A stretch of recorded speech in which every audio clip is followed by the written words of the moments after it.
Besides the auto unions, team manager Neubauer is here with 3 Mercedes. Their engines have over 300 horsepower, and all 4 wheels are sprung independently. With them are experts on tires, fuel, and carburation. The year is 1934. In the green hills of Germany, a race known as the Eifel is about to commence. Now, this story is a little bit controversial, but hear me out anyway. There, according to Mercedes-Benz, they faced a dilemma. Their new Grand Prix racing car, the W25, had just rolled up to the scales for pre-race tech inspection and was found to be 1 kilogram overweight. Mercedes-Benz new shining star would not be allowed to compete. In a moment of clarity, team manager Alfred Neubauer ordered his men to shave the fresh white paint and putty off the car, leaving the race car stripped to its metal sheeting. It's bare, shining aluminum, a distinctive contrast to the brightly painted cars it would compete against. The W25 would become a shining silver arrow that took the checkered flag in the race that followed, and would dominate racing for the 3 years it competed. Now, whether or not that story is true, we'll leave that up to the historians. True or not, the blood of the Silver Arrow continued to pump through the fuel lines of Mercedes-Benz racing cars for decades to come. Until it was time that Mercedes sought to leave behind the world of pedestrian sports car racing and try their hand at building supercars. They would go up against Ferrari, Porsche, McLaren. To show they had what it took to stand amongst these titans, they built a car so powerful, so absurd, that it lit a fire in the soul of Mercedes-Benz and changed racing forever. A machine made in record time, with no limits set on its designers, that would point the silver arrow at its rivals and pierce their hearts. For this brief moment in history, the stuffy, rigid brand from Stuttgart would lose their fucking minds and create the CLK GTR.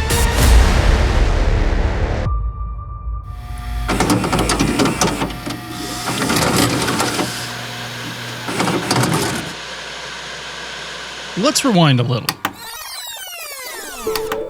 It's 1993, and the World Sports Car Championship had died and left a massive hole in the racing world.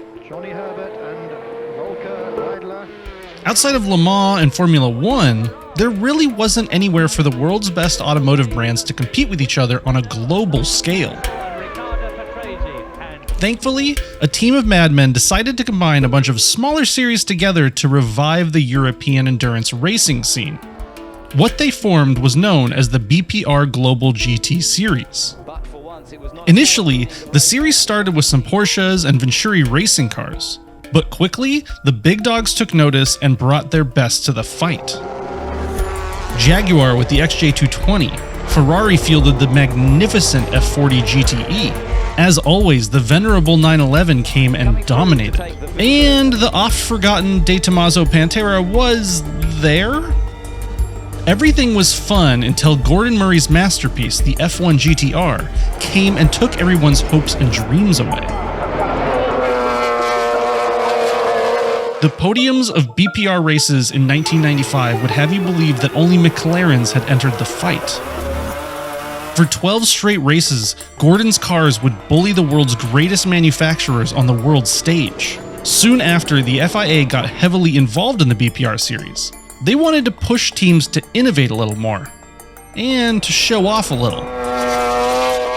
So the FIA put in place new homologation rules. Only 25 road-going examples were going to be required to be part of the series. This small, laughable requirement meant that the world's finest exotic car manufacturers, companies that could feasibly make just a few road cars, could then build some truly spectacular race cars. Limited run supercars with almost no restrictions. Ravenhead in second place. It wouldn't really matter though. the McLaren F1 GTR would continue to be a dominant force. That is, until one company lost its cool, took a bite of Schnitzel, and took a swing at the king.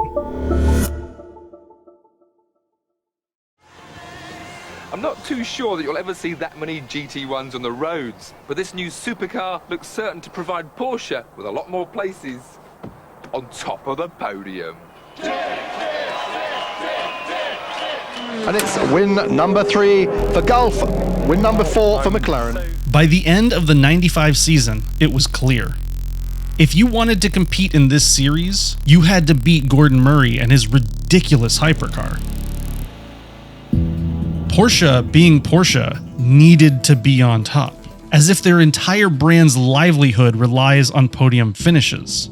The problem is, developing a new GT supercar from the ground up isn't easy or quick, and they only had the off-season, just a few months to develop something capable of defeating what Gordon Murray had perfected over years. But, like my dad always said, you gotta piss with the dick you got. The dick Porsche had was the Le Mans winning 962 Group C race car, a screaming speed wedge powered by over 740 horsepower. The problem is it didn't look like a production car, and this was a homologated race. They were going to need to make some road-going examples. At the time, Porsche was selling the 993 911, the last great air-cooled 911. Porsche engineers took the front of the 993 and the rear of the 962, worked a ton of other magic that I'll get into someday in a separate video, and created one of the most insane and beautiful cars to ever touch rubber to road. The Porsche 911 GT1, a massive, elongated, aerodynamic, twin-turbocharged hypercar that sorta resembled a 911 while sharing almost no parts with one. In its debut at the 24 Hours of Le Mans, 911 GT1 sat second and third at the podium, just one lap down from the full-on prototype winner. It would begin competing late in the season of the 1996 BPR Championship. But when it did, no one could beat it. So dominant was the GT1, it shook the confidence of everyone from McLaren to Lotus. Some, like Ferrari, figured they could never win, so they gave up developing the F50 GT1. By the end of the 96 season, many teams sat huddled in dimly lit garages, furrowing their brows and questioning whether it was even worth taking on the Porsche in 97. One brand, though, saw the no-limits development of the 911 GT1, not as an insurmountable hurdle, but a challenge to conquer. 4 months before the beginning of the 1997 season, Mercedes-Benz rolled up their sleeves and got to work. Good design is much more than just an attractive packaging for an outstanding engineering achievement. The designer takes all kinds of different influences from his environment into account, processes them, and reproduces them in a new, different form. 4 months. The time it takes me to make like one video, or the time it takes a team of engineers in Stuttgart to change the world. It's early December of 1996. Christmas tunes are playing, and the new year is upon us. But instead of a holiday break, the team at AMG got word from their Mercedes-Benz overlords that their New Year's resolution would be to conquer the world's car gods. Their mission was to take a look at the Porsche 911 GT1, a purebred prototype race car with some Porsche headlights, and make it better. They had just 128 days. Good luck. The 911 GT1 would be their blueprint. Build a completely race-focused prototype and fit some production car headlights to it. Now, 128 days isn't a very long time, so the team at AMG had to get really creative. So how does that saying go? Good artists borrow, great artists steal? So steal they did. Not content with being merely good, the team at AMG decided to purchase a McLaren F1 GTR, chassis 11R, and commit a mortal sin against it. They gutted it. They took the body off, slapped together a new outer shell, and swapped their own engine into it. What they did might have been a crime against automotive perfection, but the result was one of the fastest McLaren F1s ever built. They created a test mule that would be priceless today had they not eventually crashed it, put the McLaren bodywork and engine back on, and quietly auctioned it off to avoid suspicion. The experiment, though, had pushed forward the CLK GTR's evolution by leaps and bounds. With all the chassis design basically done by Gordon Murray without his consent, the AMG team set about stealing more ideas from their competitors. After stripping off their placeholder bodywork, the AMG team took the proportions and body lines of the 911 GT1, slapped the headlights, grille, and taillights of the CLK on it, nuanced the aerodynamics with the help of a napkin, some clay, and a computer, and sent the designs to Lola Composites, who were able to create the chassis in record time. To motivate this new gargantuan beast, AMG took their M120, a massive hunk of aluminum that powered the S-Class lineup. They then added a ton of titanium and upped the compression ratio. The result was 6 liters of Germanic might, 12 cylinders thundering with the sound of 600 horses. Naturally aspirated and high revving, its echo was metallic, its idle was a whine. It sang like a Formula 1 car and it revved like one too.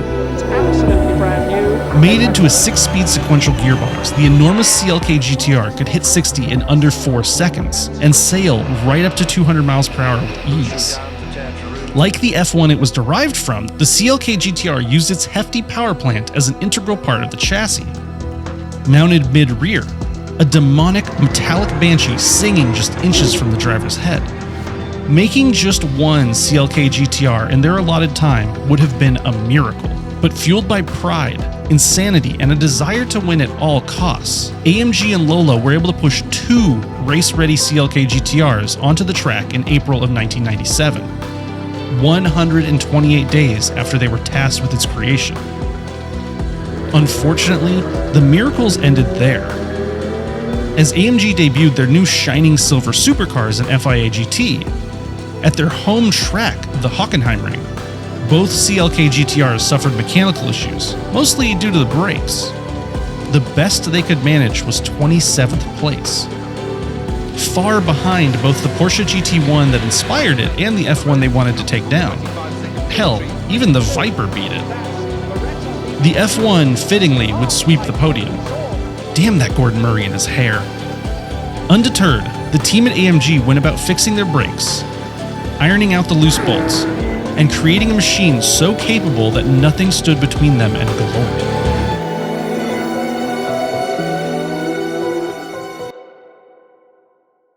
Thomas Boucher in trouble in the McLaren and getting clouted by the number 61 Elf Harbinger 911 GT2 car.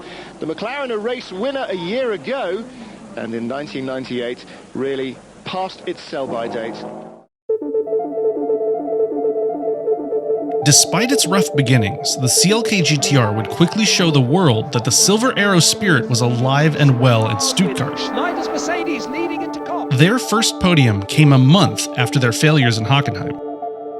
In Silverstone, they would take one step closer to sticking a knife in McLaren's back. A third CLK GTR was added to the team for the race in Helsinki. But again, disasters would strike and the McLaren F1's pace would elude them.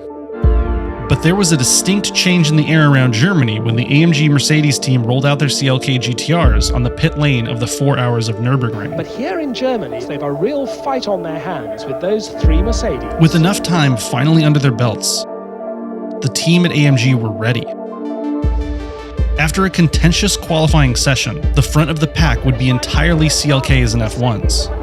And 146 laps later, 2 CLK GTRs would be leading a pack of 5 of Gordon Murray's masterpieces behind them. Benz have won a GT. There, where over 60 years ago a simple paint job sparked a spirit of competition in Mercedes-Benz's heart, Bernd Schneider and Klaus Ludwig would stand atop the podium, finally having defeated the McLaren and the Porsche. Mercedes decided they liked the taste and would do it again and again. For the rest of the season, the top 3 finishers would always include a silver arrow. AMG would take back to Stuttgart both the drivers' and manufacturers' titles. As the 1997 season drew to a close, amidst the celebration back home in Germany, a firm knock was heard at the door. The FIA had been promised streetcars, and they wanted to see them.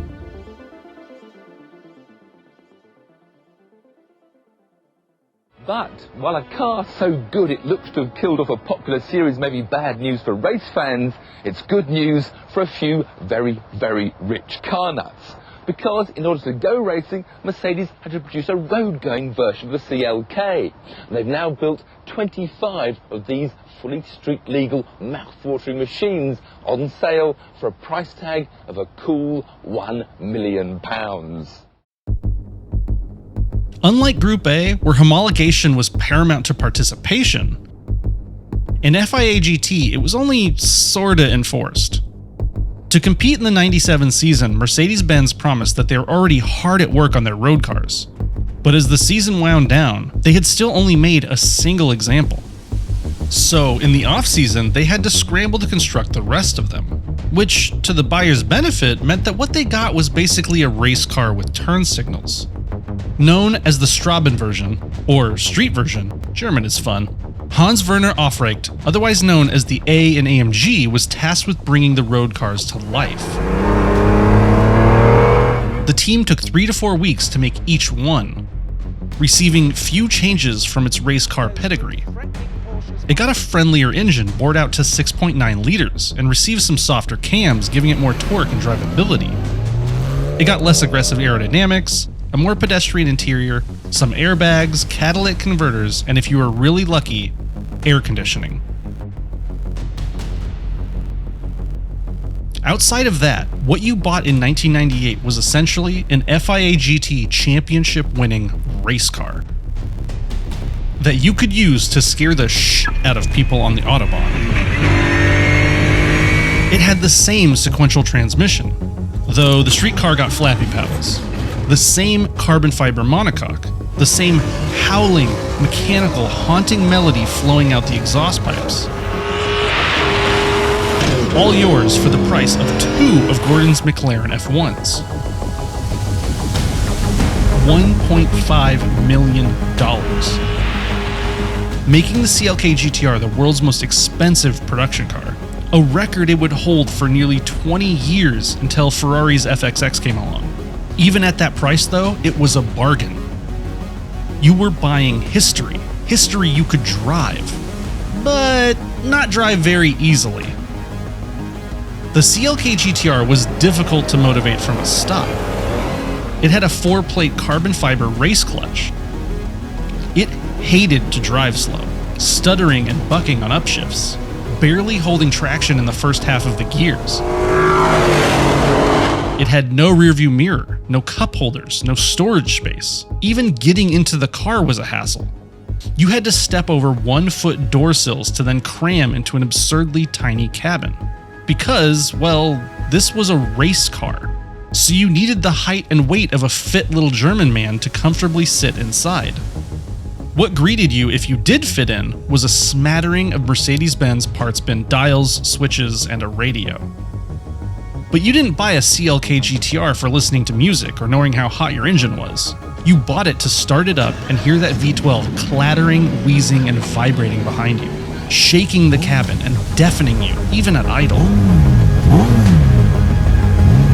Or you more likely bought it because you knew it would be worth multitudes more as it aged. So difficult were these cars to handle that today, many of them only have a couple thousand miles on them. Even if you wanted to put some seat time in your CLK GTR, there just wasn't anywhere in the world to easily drive one outside of a racetrack. The road-going CLK GTR, largely thanks to its successes in racing, had no trouble selling though, even at its absurd price. In 2002, Hans even decided to make a roadster, an even more limited version of an extremely limited car. In the end, only around 28 CLK GTRs were made for mortal consumption. 2 prototypes, 20 coupes, and 6 roadsters. Whatever model they got, buyers knew they owned a piece of history. a real-life race car that was out there dominating the racetracks of Europe. In '98, the CLK would once again take on the FIA GT Championship and handily kick Porsche and McLaren's asses. 10 races, 10 wins.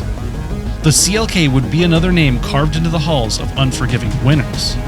The best of McLaren, Ferrari, and Porsche could not even hope to keep up. The AMG team's performance would essentially ruin all of the fun. In 1999, the GT1 class was cancelled because everyone dropped out. No one wanted to step up to take the CLK's crown. Once again, like in DTM before, Mercedes and AMG had been so good at racing they'd killed an entire series. But they'd spent so much time, and likely money, to make the CLK such a ferocious competitor, it'd be a waste to put it in a museum. So Mercedes finally made the decision to return to Le Mans. A decision they'd likely regret.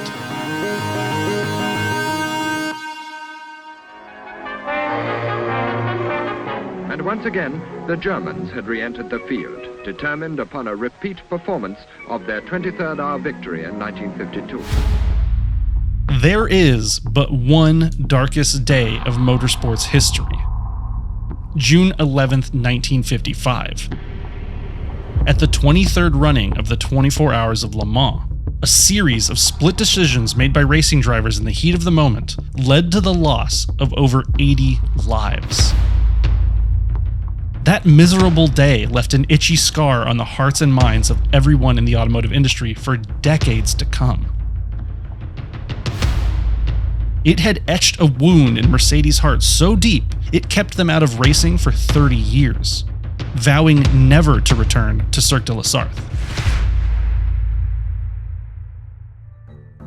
But the success of the CLK GTR and FIA GT enticed the three-pointed star to return in 1998. The problem is, Cirque de la Sarthe features one of the longest and fastest stretches of tarmac in the world. And while the CLK GTR was dominating the FIA GT Championship, AMG knew it wouldn't win on Le Mans' unique landscape. But the team didn't have time to develop a whole new car from the ground up, so they set about modifying the GTR to fit. To adapt the CLK to the new environment, AMG revised the aerodynamics of the car and swapped out the V12 for a more reliable V8 from the Sauber C9. The field of the 1998 race was fiercely competitive. Nissan's ultra-rare R390, a field of Porsche's 911 GT1s. There were McLaren F1s, Vipers, and among them, Toyota had entered 3 of their new GT1 supercars, including one driven by the Drift King Keiichi Tsuchiya. But as the qualifying sessions came to a close, it would be Team Mercedes and the CLK LM atop the rankings. Pole position with a bullet. Bernd Schneider would pilot his LM 1 full second ahead of Toyota's best. The stage was set for Mercedes to once again ruin racing. But an issue with the power steering pump would have both LMs out of the race in the very first hours. The team was still happy with the pace they'd set, and decided to take what they learned and apply it to a more dedicated Le Mans racer for the next year. The CLR. Lower, faster, and lighter. The CLR was in every way a worthy successor to the CLK GTR. Without the homologation rules of the GT1 class, Mercedes was able to build a race car without limitations. The team abused the CLR for thousands of miles in practice, refining, hardening, and likely thrashing that power steering pump. Got to get back over on the right hand. Sadly though, their efforts would have been better suited at an airport than a racetrack. Le Mans, they say, is the only reality. The rest is just waiting. And the month of June seems to rush by for each of the teams involved. Suddenly you're at tech inspection, and then qualifying is the Wednesday and Thursday, and today, Friday, the final preparation day before the start on Saturday. During qualifying for the 1999 24 Hours of Le Mans, Mark Webber was in the draft of an Audi prototype. As he moved to pass it on the outside, the aerodynamics caught the ambient air and the CLR went airborne. Perhaps a part of the car came off, or whether it was purely the turbulence as he went over one of the crests. Weber was taken to a hospital with minor injuries. Undeterred, the team spent 2 days fixing the car, got Weber out of the hospital, and sent the car out for another warm-up session. And it happened again. Weber this time was unhurt, but it was clear that the number 4 CLR was not fit to race. The question now was, were any CLRs fit to race? Bernd Schneider out in Mercedes number 6. Drivers had complained that the front end would get light at high speeds, so the Mercedes team contacted the head of aerodynamics at McLaren's Formula 1 team. The team fitted some plastic bits to the front of the CLRs and told the drivers not to follow other cars too closely in the race. We all see where this is going, right? On board with the Mercedes. The Mercedes number 5, this is the Nick Heidfeld, Peter Dumbreck, Christoph Uschubka. Around 4 hours into the race, Peter Dumbreck is on the heels of Toyota's GT1, screaming down the Mulsanne at around 200 miles per hour straight into the setting sun. The drivers are practically driving blind at these absurd speeds. Dumbreck's CLR drives over a small curbing, and the aerodynamic disruption is enough that it lifts him and his car 50 feet in the air, spinning 3 times and careening over the barrier and down a hill. Oh my god, the Mercedes has taken off. The impact knocked Peter unconscious, but he quickly climbed out of the car safely. Oddly, due to Le Mans being run on public roads, he was breathalyzed before being sent to the hospital. Just a fun fact, ain't that weird? Anyway, with visions of the disaster of the 1955 Le Mans still in their minds, Mercedes quickly called in the remaining tertiary CLR and retired from the race.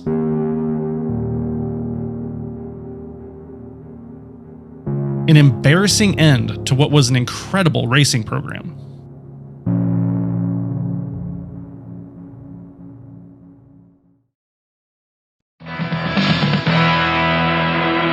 Just 2 years ago, there was a thriving international GT series where Ferrari F40s, McLaren F1s, Lotus Esprits, and even my own Lister Storm all stood a chance of winning. But first, they were knocked sideways with the arrival of Porsche's new 911 GT1, and then they were crashed into submission by this Mercedes CLK.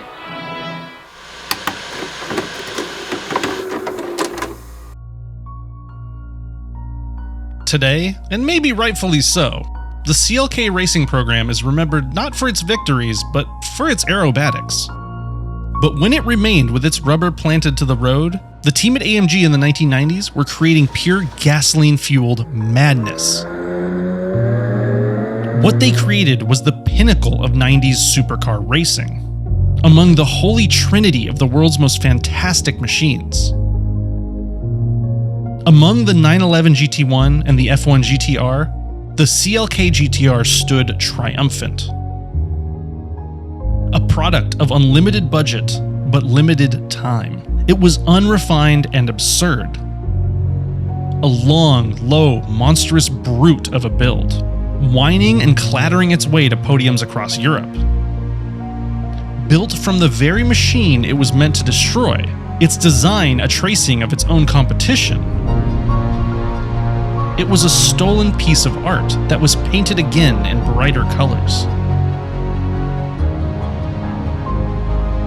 A monster so destructive it left entire championships shattered in its wake. The only machine that could ever knock Gordon Murray down a rung on the ladder.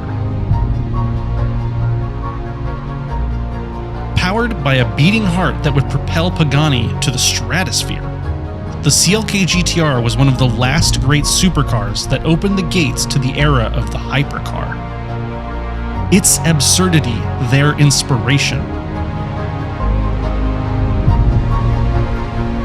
Nothing was as brutal, as wanton, as indiscriminately violent as these wild beasts unleashed upon the world by Mercedes.